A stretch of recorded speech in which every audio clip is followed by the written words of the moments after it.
Una idea millonaria. Nació de un sueño: unir al mundo y llevar la magia de las calles a un estadio internacional. 97 años, 23 ediciones y más de 1000 partidos. Pero sin visión, el talento jamás sería ni se sentiría como lo que es hoy en día. Bienvenidos a Spots, amigos. Yo soy Carlos Ojeda. Este no es un video más de equipos, campeonatos, rivalidades o por qué me cae mejor el CR7 que Messi. Hablaremos de uno de los personajes más importantes detrás de lo que para hoy en día es el evento más lucrativo de todo el mundo y la máxima gloria para los amantes del balompié. Viajemos tiempo atrás, antes del no era penal, antes de la mano de Dios, es más, antes de que la primer copa fuera levantada por Uruguay en su casa y con su gente.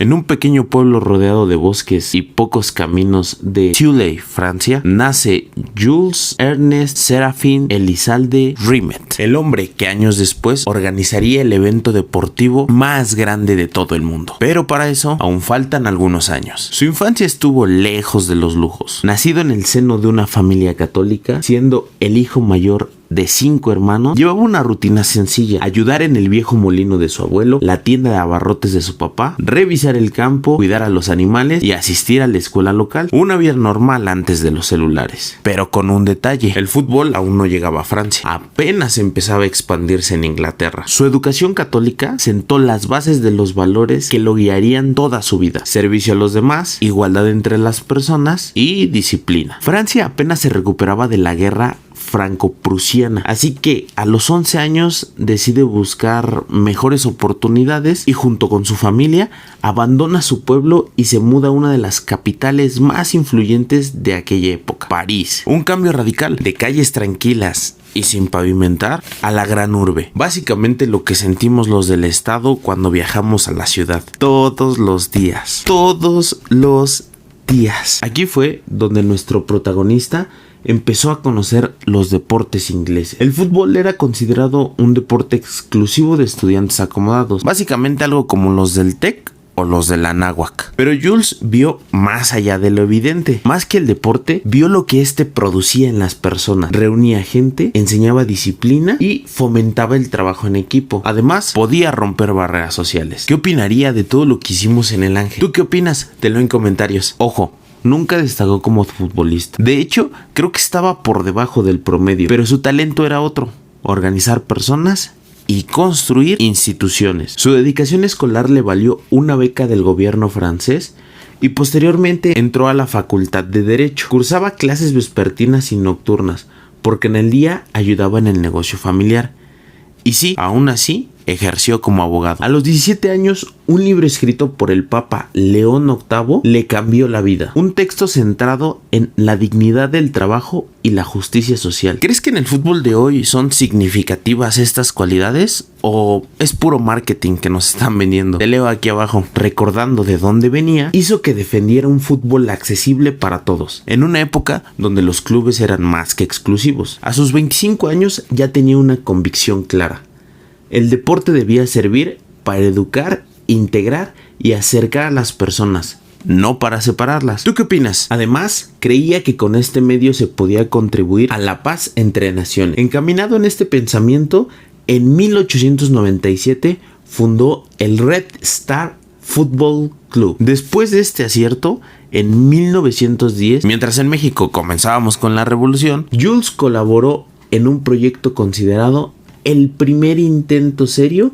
de profesionalizar el fútbol: la Ligue de Football Association, convirtiéndose en su primer presidente y sentando las bases para lo que vendría después. Oh, pero la vida no es lineal y a Jules le tocó participar activamente en la Primera Guerra Mundial. Imagina estar construyendo el deporte de tu vida y de repente, de la noche a la mañana, irte a una trinchera. Eso sí que es una pausa forzada. Sobrevivió al conflicto y en lugar de amargarse, regresó con más fuerza. Fundó la Federación Francesa de Fútbol, o FFF en el chat, pensando que si los países podían enfrentarse en un campo de fútbol, no tendrían que hacerlo en un campo de batalla. Sus grandes hazañas le valieron en 1921 el puesto de presidente de la FIFA. Pero no era la FIFA que conocemos hoy, con juegos de azar y logos tapados. Era una asociación modesta, con pocos países miembros y menos recursos. Los Juegos Olímpicos era el único escenario internacional, pero eso no le bastaba a Jules. Él quería algo más grande, algo que no dependiera de una olimpiada, algo que fuera solo fútbol. Imagina que llegas a la junta de tu colonia y dices: oigan, voy a organizar un torneo con todos los países, pero nadie quiere venir, no hay dinero y los ingleses se hacen los interesantes. Pues eso fue lo que le pasó a Jules. La idea pareció una locura. Los ingleses, cuna del fútbol, se negaron a participar. Los países sudamericanos con ganas pero sin presupuesto para viajar a Europa. Y Jules, con 58 años, decidió apostarlo todo. Viajó en barco, 15 días de travesía a Uruguay. Fue a convencerlos personalmente de que fueran la sede del primer mundial en 1930. Y aquí viene lo bueno. Jules llegó a Uruguay y les dijo: miren, les prometo que si organizan el mundial, yo personalmente les entrego la copa. Y no era una promesa vacía. Él mismo diseñó el trofeo. Lo mandó a hacer de oro macizo, con la diosa griega de la victoria. 18 quilates, 30 centímetros de altura. Y le puso el nombre la Copa del Mundo. Uruguay aceptó. Construyeron el Estadio Centenario en tiempo récord. Y el 13 de julio de 1930, los 13 países participantes, incluido nuestro México, el sueño se hizo realidad. Jules Rimet, el que no destacaba como futbolista, entregó la copa en manos de los uruguayos, que ganaron en casa. Y lo dijo con una frase que hoy es leyenda: el fútbol es el deporte del futuro. Y el futuro ya está aquí. Pero la historia no terminó ahí. Jules tenía 57 años cuando organizó el primer mundial. Y todavía le quedaban décadas de hazañas. En 1930 organizó el segundo mundial en Italia. Pero aquí viene lo interesante. Ese torneo estuvo lleno de presión política. Mussolini quería usarlo como propaganda fascista. Jules, que siempre defendió la igualdad y la justicia social, tuvo que navegar en aguas turbulentas para mantener el espíritu deportivo, por encima de los intereses políticos. En 1938, el mundial se fue a Francia, su tierra natal, pero las nubes de la guerra ya se asomaban y cuando estalló la Segunda Guerra Mundial, la Copa del Mundo corrió peligro. ¿Sabes dónde escondieron el trofeo original durante la guerra? Debajo de la cama de un italiano. El presidente de la FIFA, el italiano Ottori Novarasi, escondió la copa en una caja de zapatos bajo su cama para que los nazis no la robaran.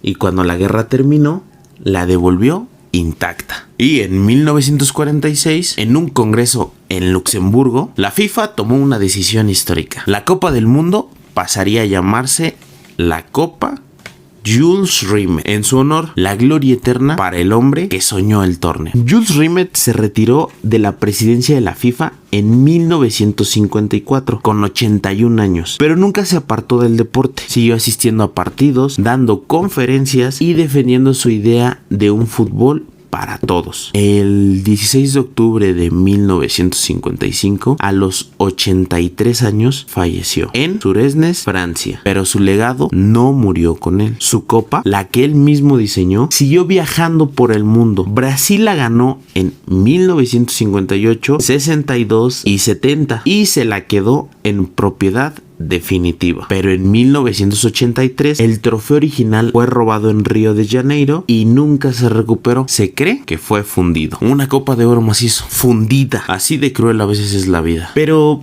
el legado de Jules no está en el metal, está en cada niño que patea una pelota en la calle, en cada aficionado que grita un gol en un estadio, en cada país que se detiene 90 minutos para soñar. Y aquí estamos, 97 años después del primer mundial, 23 ediciones, más de 1000 partidos. Pero esto no es solo un video de fútbol, ¿verdad? Porque Jules no quería crear un negocio millonario, quería crear un encuentro, un lugar donde todas las diferencias se olvidarán por 90 minutos. No importa si estás en una cancha de pasto natural, en una cancha de tierra, en un gimnasio o en tu casa. Lo que importa es moverse. Y como Jules, creer que el deporte nos une más de lo que las barreras nos separan. Si llegas hasta aquí, quiero que me dejes en los comentarios cuál es el deporte que a ti te te une con los demás. El fútbol con tus compas, el CrossFit con tu tribu, o tal vez el ajedrez. Ese también cuenta, es un deporte mental. Nos vemos en el próximo taller deportivo. Y recuerda, el movimiento no es una opción, es un estilo de vida. Gracias, nos vemos en el siguiente video.